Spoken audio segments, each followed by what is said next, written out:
What's up, everybody? Pal 702 back today with a little bit something different for you guys. So it's a new channel. We've been here for a little bit over a month. Obviously I'm not new to vaping. Most of you aren't either. But there's something really important going on right now in the United States. The FDA has opened up comments on new regulations. Basically, last year, they put into place. There's a law that was supposed to take effect to regulate new products here, new e-cigarette products here in the United States, and it basically would have debilitated the entire industry. A bunch of regulations and rules that most companies couldn't adhere to and get their products out. So if you guys remember last August, everyone in the vaping community was really happy when that deadline was pushed to 2022. During that same time, it was announced that this day would come, this day of an open comment period for the public, for you guys, for everyone to participate in. So this isn't anything new. This didn't just pop out of nowhere. We knew this was going to happen. The FDA said it. Dr. Scott Gottlieb, for those of you who don't know, he's the head of the FDA. And so, they told us that, yes, they're going to give us an extension to 2022, but there's going to be, regulations coming to vaping, to the e-cigarette industry. And that doesn't necessarily have to be a bad thing. It just really depends on what those regulations are. Before I really get too far into it, I just want to give my kind of take on things. In my life, I've never really convinced anyone or changed anyone's mind by demonizing them, by all the demagoguery and different things of that nature. The best thing to do is find common ground with the other party, so you can move your agendas forward together. Everyone has common ground. So I kind of looked at this thing, not from, the FDA is our enemy, Dr. Scott Gottlieb is our enemy. I didn't really look at it like that. What I did is I researched it, and I went and I watched speeches and things that Dr. Gottlieb has done since he's been in office. And just like with the vape review, pros and cons, all that stuff, same logic here. So I just wanted to share some things with you guys.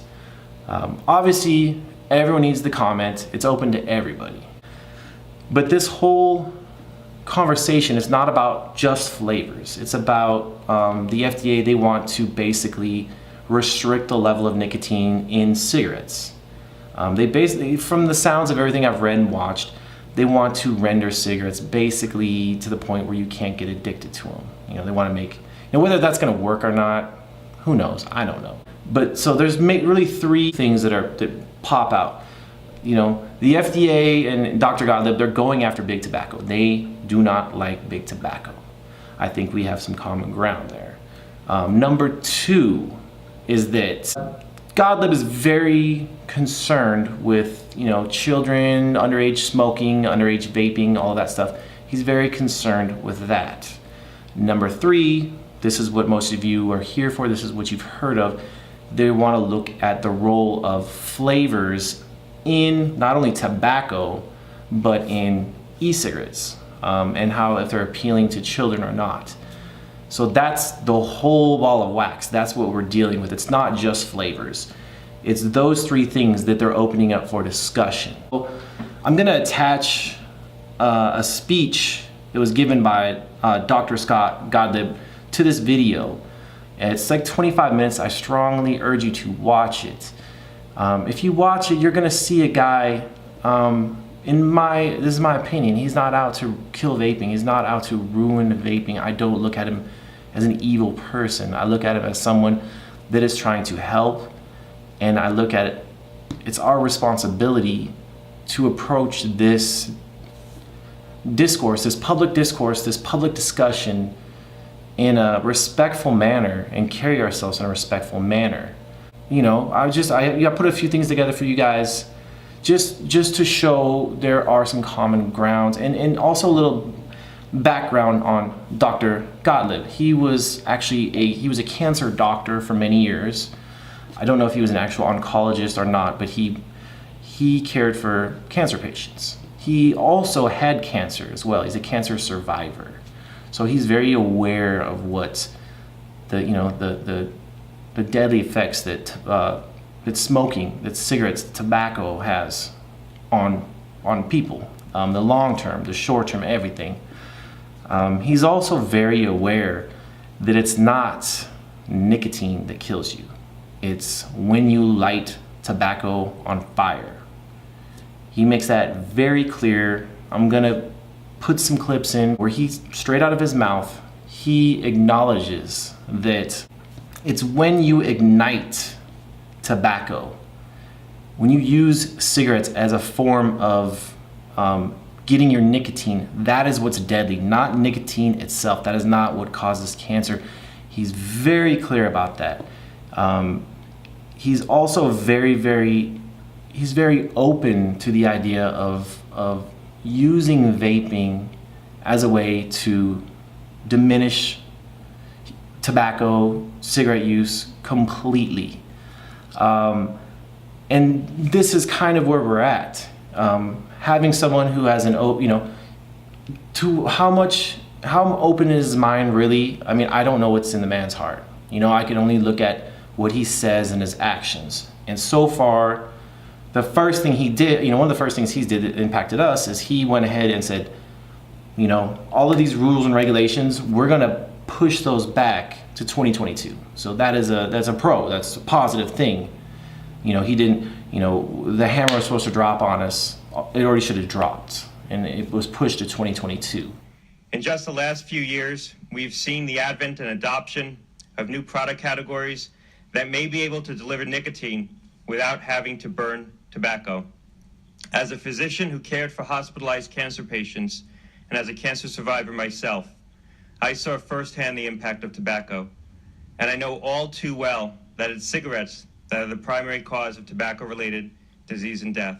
But nicotine in cigarettes is not directly responsible for the cancer, the lung disease, the heart disease that kill hundreds of thousands of Americans every year. Yes, it got them all addicted, and it kept them addicted for the long term.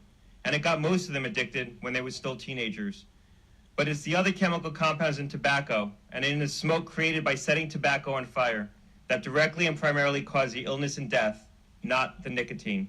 We must acknowledge that there's a continuum of risk for nicotine delivery. The continuum ranges from combustible cigarettes at one end to medicinal nicotine products at the other. We must also acknowledge the evidence that shows the majority of cigarette smokers are concerned about their health, and about 2/3 of adult smokers have stated they want to quit. They know it's hard, and they probably tried many times to quit, with over half of all adult smokers making an attempt to quit each year. And we must also recognize the potential for innovation to lead to less harmful products, which under FDA's oversight could be a part of a solution. While there's still much to research to be done on these products and the risks that they may pose, they may also present benefits that we must consider. Looking at ways to reduce nicotine levels in cigarettes so that they are minimally or non-addictive, while not altering the nicotine content of non-combustible products such as e-cigarettes, is a cornerstone of our new and more comprehensive approach to effective tobacco regulation. To take one example, I have real concerns about kids' use of e-cigarettes, and I know many others share those concerns, especially for those products marketed with obviously kid-appealing flavors.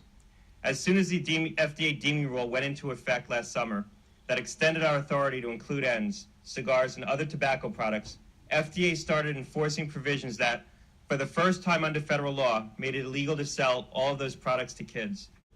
I also hope that we can all see the potential benefits to addicted cigarette smokers in a properly regulated marketplace for products capable of delivering nicotine without having to set tobacco on fire. The prospective benefits may be even greater for the subset of current smokers who find themselves unable or unwilling to quit. It's incumbent upon us as regulators to explore both the potential public health benefits and the risks of this new technology with an open mind. And I can assure you, from my discussions with the leadership of the Center for Tobacco Products, that FDA is bringing just that mindset to this task at hand. We need to make sure that we strike the right balance between FDA fulfilling its vital consumer protection role while also fostering innovation when it comes to potentially less harmful forms of nicotine delivery. But if we're going to meaningfully improve the public health, we need to be willing to take a hard look at our entire approach to tobacco to make sure that we have the right regulatory gates in place to evaluate products and to focus more squarely on the nicotine. On the one hand, there's the ongoing divisive debate about the pros and cons of e-cigarettes. Precious little progress has been made as competing camps dig in on the benefits and risks of harm reductionist approach to this new technology. Both sides are convinced that they are right, but we see very little progress and virtually no common ground. On the other hand, there's a pathway forward that reframes the debate around nicotine. Three things have changed more recently that together provide an extraordinary opportunity to use the tools of product regulation so that tobacco use, and principally cigarettes, will no longer be the leading killer of Americans. First, the entire spectrum of nicotine-delivering products is now regulated, from the most harmful to the least harmful. Second, regulatory science is providing an evidence base to inform policy for regulating the addictiveness of the deadliest forms of nicotine delivery. And third, even with unanswered questions about the benefits and risks, there are now different technologies to deliver nicotine for those who need it that doesn't bring with it the deadly consequence of burning tobacco and inhaling the resulting smoke. A renewed focus on nicotine can help us achieve a world where cigarettes no longer addict future generations of our kids, and where adults who still want or need nicotine can get it from alternative and less harmful sources. FDA stands ready to do its share. And I want to close by thanking the people of CTP. All right, so that was just a short little clip of the video I attached below. It just kind of touches on, some points, some things that came out of his mouth, Dr. Scott Gottlieb, his own mouth on, keeping an open mind in this discussion, kind of what his goals are.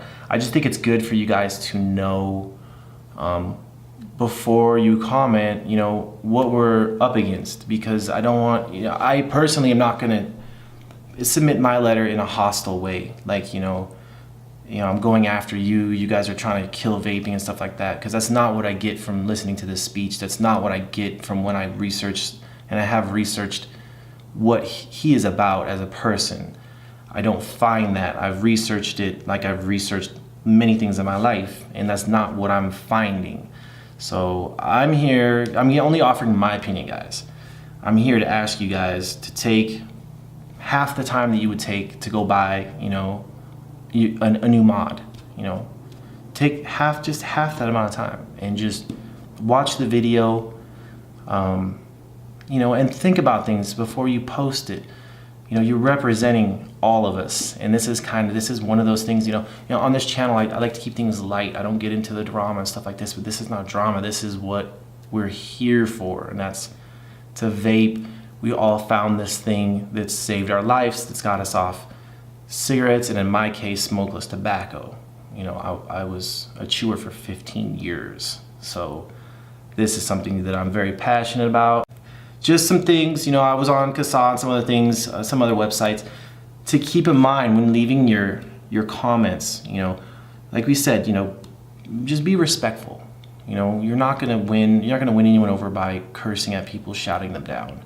You're representing the vaping community. We know what a good community we are, guys. So we need to convey that to the rest of the world, because they're all watching right now. In what you're writing, these are points that I pulled off a few different websites. But write about why you decided to start vaping. What motivated you? Did you have to go to the doctor? Were you experiencing health problems? And more specifically, what role did flavors play in your decision to start vaping and ultimately continue vaping? What role did flavors play in keeping you from going back to cigarettes or smokeless tobacco? How long have you been vaping? Did you use when you started, did you use cigarettes and smoke, or did you use cigarettes and vaping together? We call it dual use. So just some bullet points. Why you started, why you decided to try vaping. What role did flavors play in your motivation to give vaping a chance? What flavors do you use regularly? How often do you switch in between flavors? How long has it been? What is your, we call it vaporversary. How long have you been a vapor? And just when you're writing this, we're here to let the FDA know and the world know how important flavors are to us. We understand that there's certain packaging and flavors and stuff like that that might potentially appeal to children, but there are already laws on the book. Vaping is illegal for children, for minors. It's already illegal. So we need to focus on enforcing the laws that are already on the books and not creating new laws that are going to hurt current vapors, and then most importantly, the laws that are going to prevent current smokers from ever trying vaping. Which a flavor ban, if you turn vaping into something that tastes like a Marlboro or a can of Skoal, and I can promise you no one's going to switch. And people that are vaping right now, I don't know what we're going to do. So with that, I know this is a serious one for this channel, but it's very, very important to me. And I took a lot of time before I put this up. I did a lot of research. I read a lot on this man, Dr. Scott Gottlieb, what he's about, what he's done. I've listened to plenty of his speeches, and I'm here to ask you guys to do your research. But when you do leave your comments, and you have to leave comments, just the link's down there. Leave your comment. When you leave them, respectful. You're representing all of us. We only get one shot at doing this, guys. So let's do it right. Let's do it smart. And for you guys on the channel, if you want, leave your, if you're comfortable, leave the letter, leave your comment down below. Leave the comment that you left for the FDA. I know Mark V0609, he's a really badass subscriber here. He emailed me his, he wrote a great comment. So if you guys want, it's totally up to you. A lot of it's personal. But if you want, leave them down below for other people to read. Maybe you'll give people ideas on how to write theirs. I'll leave mine below. Well, I'm trying to keep this short, but very, very important to the point. And please, guys, go out and do your part. It's our turn here in the United States. It's time for us to do our part. So, yeah, this time, we do know what's going on out there in the world. And it's our turn. Let's step it up. And as always, around here, it's all love. See you next time.